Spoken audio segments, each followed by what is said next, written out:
Hey guys, welcome to another video on the Inside Spurs Show. Happy Friday evening, or early evening, or late afternoon, however you are watching this. Look, the weekend is here.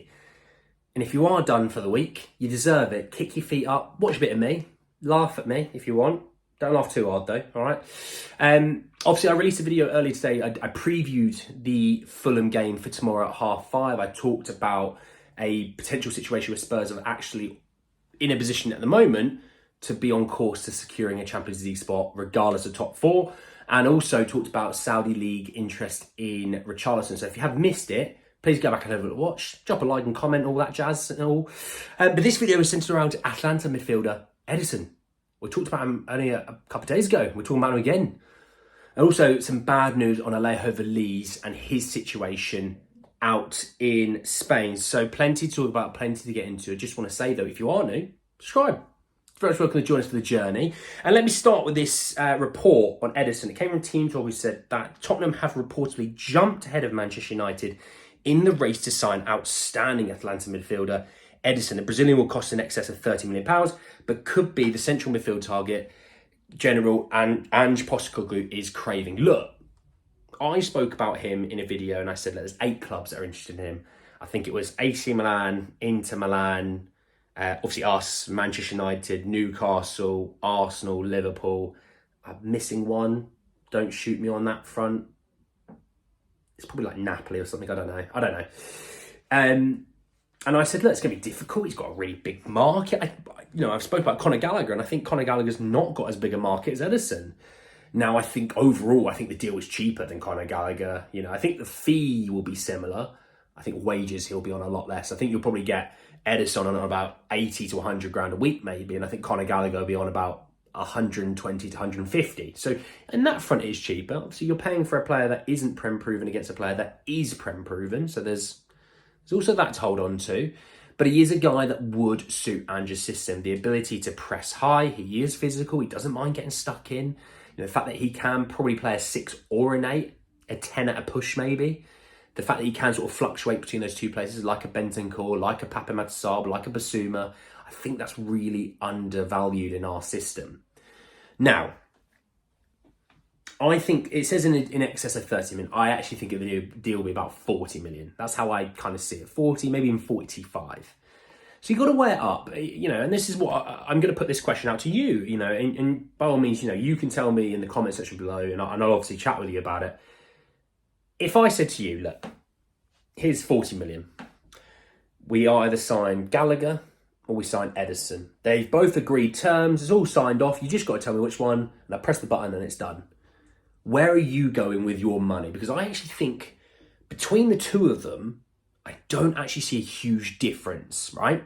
In terms of player ability and things like that. I think Edison's maybe a little bit more technical on the ball.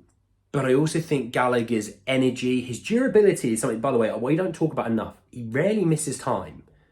He's stuck in. He always tracks back really well. When I watch Gallagher, he is everywhere. Sometimes he's like the striker pressing. He's pressing the goalkeeper. He's pressing the centre-halves. And next thing you know, he's at right back, chasing back the wingers. His energy is fantastic. Yes, he's homegrown. I think that's obviously a thing that you want to take into account with this situation, that he is homegrown. I think Spurs maybe could do with a few more of those guys. I've talked about other players, but something that I think Spurs will probably have in the back of their minds that we could probably do with maybe 1 or 2 more just to give us that buffer. If they both weren't English, I think I would go Edison. I don't know, I just got that vibe that I just think, yes, it's a bit more of a punt, but I've just got a vibe that he would be fantastic in the Prem. I could be wrong, but I could be right. And if I am right, it's me. Come on, it's this guy. Let's talk about Alo Valiz out at Sevilla. So, look, I do a loan roundup every Tuesday. Most of you see it. If you don't see it, basically what it is I talk about all the guys out on loan. I give you an update of how many minutes they've played, if they played well, scored, assisted, kept clean sheets, all that. It's all from, Joe Rodon and Japhet Tanganga and Ashley Phillips in the Championship to, Matthew Craig and Josh Keeley at Doncaster and Barnet, all the way to Alo Valiz in Sevilla or Tanguy Ndombele at Galatasaray. I barely spoke about Alo Valiz, as you can tell, because he doesn't really play. He's on the bench, but doesn't seem to come on. And if he does come on, it is for genuinely a handful of minutes. And what I mean by handful is what you see on my hand, other than my fat fingers and thumbs, shut up, is kind of what you'd find of him minutes-wise. He probably only gets a handful. So this Cambridge Sport Witness said that Alo Valiz and Hannibal Mabry, manager doesn't care one bit about the Tottenham youngster. Spurs' decision looking as bad as United. So Hannibal Mabry, by the way, is Manchester United loaned player, okay? He doesn't play. He does not play. And the issue is that he has played some. You know, I was hoping that he's going to Spain, he speaks the language, he's going to learn from Sergio Ramos, Eric Lamella's out there, he's going to look after him.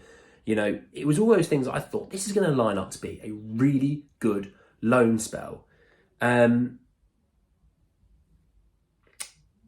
do you know what? Maybe it still will be. It's middle of March, you know, still got another couple of months of the season. Excuse me, I've got an itch.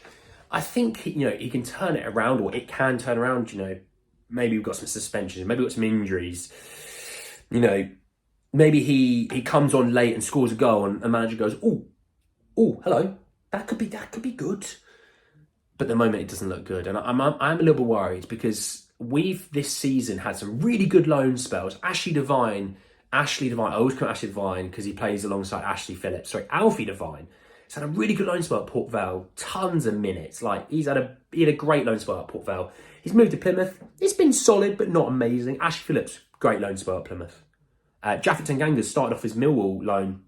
It didn't start great, but it's really picked up in the last few games.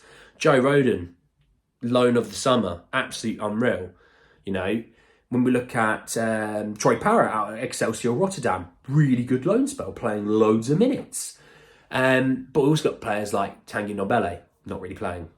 Alo Valiz, not really playing, you know. And you know, in Ndombele, we obviously want to sell him, and it's difficult to sell him if he's not been playing. With Alo Valiz, we want to integrate him into the first team setup, but we want to get him a bit more minutes, and you know, because obviously he's come from an outside top 5 league or a European top league. It would have been nice for him to get some more solid minutes, especially maybe in Spain where it's a little bit less physical. You know, it's a little bit more his sort of style. You know, obviously the language helps, but we shall see. Look, I'm going to be an optimist and say that he's going to get some minutes. He's going to score some goals. Eric Lamella's going to love him even more than he already does. We love him as much as he already loves us as well, but we shall see. But guys, in the video, I hope you enjoyed. Drop a like on the video. If you did, hit me in the comment section. Your thoughts and feelings. Obviously, about Alo out in Sevilla. Are you upset? Are you going to be an optimist like me? You're a pessimist, which I won't blame you this once. I try and change it, but maybe it's just not going to be a great loan spell. Obviously, let me know your thoughts and feelings about Edison. Obviously, I know we spoke about him a few days ago, but that new report is obviously something to hold on to. Obviously, subscribe to the channel if you're new and hit the notification for more. But guys, in the video, I'll see you all very, very soon. Take care, guys.